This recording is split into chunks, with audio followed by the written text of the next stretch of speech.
Hello, I just wanted to let you know that the Scribble Showdown tour is coming back. We'll be going to these places on these dates. If you're interested, then check out the link in the description. Otherwise, enjoy the video. Also, I have facial hair now. Recently, I read the worst YouTube comment ever, and I can't stop thinking about it. This comment lives in my head completely rent-free. It lives in its own private penthouse. The comment was concerning my upload schedule, and it was, if anime studios can make an episode of anime in 1 week, then these YouTubers can make a video in a month. Initially, I reacted like, you think that's how this works? You think anime studios post an episode and go, great work, team? Well, time to make the next episode this week. Hope none of you have any plans. I know the working conditions in Japan are bad, but sheesh.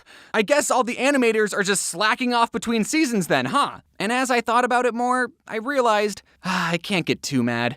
This person is just uneducated about the animation industry and is probably a minor. And then I thought, hey, I know a bit about animation behind the scenes. Maybe I could talk about being an artist and educate people on the animation pipeline. So that way, I won't get any more uneducated comments. For this video, when I say artist, I'm going to be talking about the Google definition of an artist.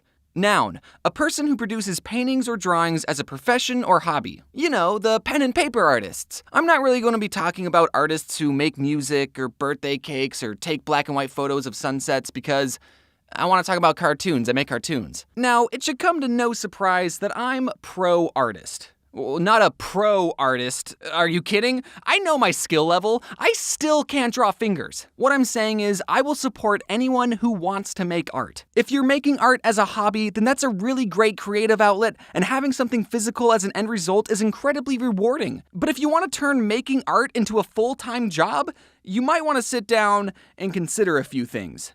Like, are you sure you don't want to go to law school? The biggest challenge all artists face is they have to eat food to survive. And in this capitalist society, food costs money. So artists are challenged to somehow take being good at making shapes and turn that into money. I know of 4 ways an artist can make a living. The first way is to be so good at art that people will pay money to hang it up in their house. The second option is to make caricature drawings at beaches and tourist traps. The third option is to sell your plasma. And the fourth option, which is the most common option, is to make drawings that people will pay you to make, and do a little bit of option 3 on the side. Some artists will take commissions, which is basically an artist going, hey, I'll draw whatever you want, asterisk, for $100. And people will go, what the f***? Art should be free! I was gonna give you so much exposure to my 50 Twitter followers.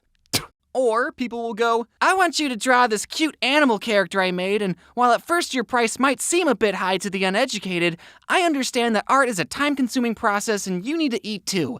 So here's a crisp $100. But another somewhat more stable idea is that artists will get jobs at studios or work for a YouTuber, and we'll be like, hey, we'll give you money if you draw specifically what we want, and if we don't like your art, we'll make sure to communicate clearly what we would like changed and work as a team to do the best we can.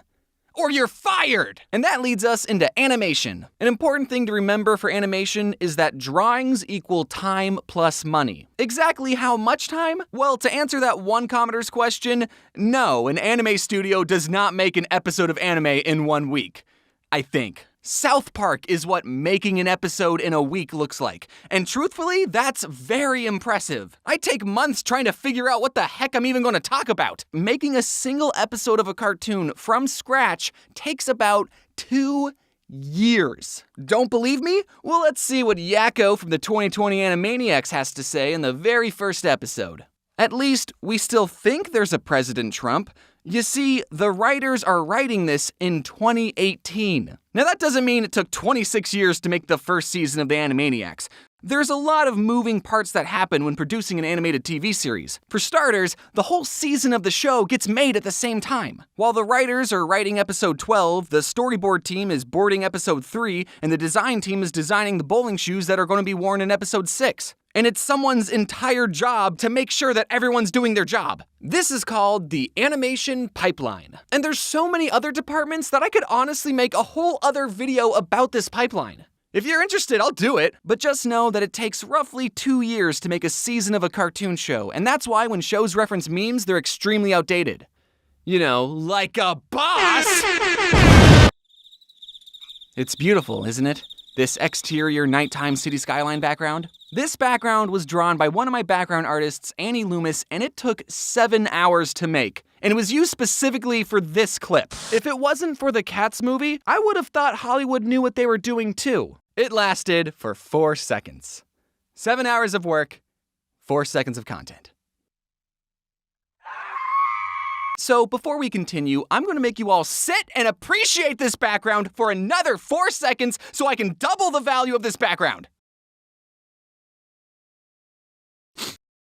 Backgrounds can be a time-consuming process, and the whole purpose of them is to be in the back of the ground. They're not even the focus. So storyboarders will sketch out a scene to set the staging through layout, posing, and character expression. And during this phase, I'm trying to find places where I can reuse backgrounds or take pieces of other backgrounds and Frankenstein monster them together to make an entirely new background. Like how I used the city background to be outside this window. Or how I took the buildings from this background, the bushes from this background, and the bench from this background and made an entirely new background. And hopefully, none of you noticed. Am I being cheap? Or cutting corners? Absolutely, but that's the point. That gives another background artist more time to make something else, like this James-themed city skyline. Instead of having to draw 20 different backgrounds of a bedroom, we already have a bedroom, let's just do something else, please. It's not being lazy, it's getting the most use, the most mileage out of your hard work. I see this next story pop up on Twitter about every month, and it makes me want to stab my eyes out. If you look at this scene from The Jungle Book and this scene from Winnie the Pooh, these two similarly proportioned boys are eerily moving in the exact same way. Wait, was this plagiarized? Did someone from Winnie the Pooh plagiarize The Jungle Book? No. Remember what I said about drawings equal time plus money? Well, back in the old days of animation, before fancy graphics cards and floppy disks, animation frames had to be physically painted onto floppy transparent sheets called cells. So animated movies were essentially a really long flipbook with over 100,000 hand-drawn painted pages. Back then,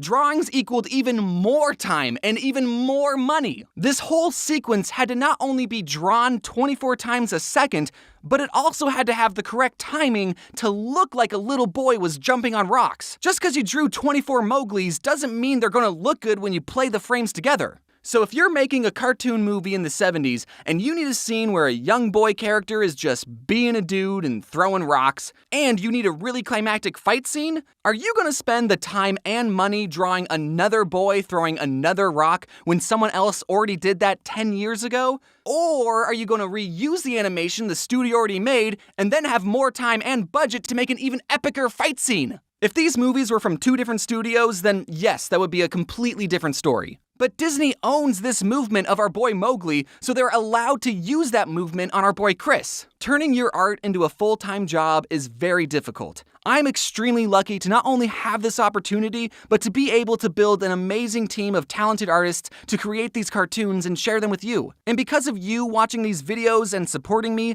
I'm able to reinvest money into the team so we can make better quality content and I can support more artists. It's a win-win symbiotic thing we got going on. So if you ever wanted to get into the art industry, good luck, get drawing, and start putting that portfolio together. I hope you all enjoyed this art rant. Considering that this video was all about artists, I of course have to give the biggest shout out to all the people on my team who made this video possible, so thank you everyone. I also want to clear up a line I said about how I will support anyone who does art. Obviously, if your art is offensive or harassing others, then that's not chill. I just didn't want to derail the video and give that caveat in the middle of a video, so I'm doing it now. And big news, my board game Cafe Chaos is now available in Target just in time for the holidays, or if you want to buy it online, the link will be in the description. And lastly, I'm going on tour with a bunch of friends in November. If you want to come see us play drawing games, then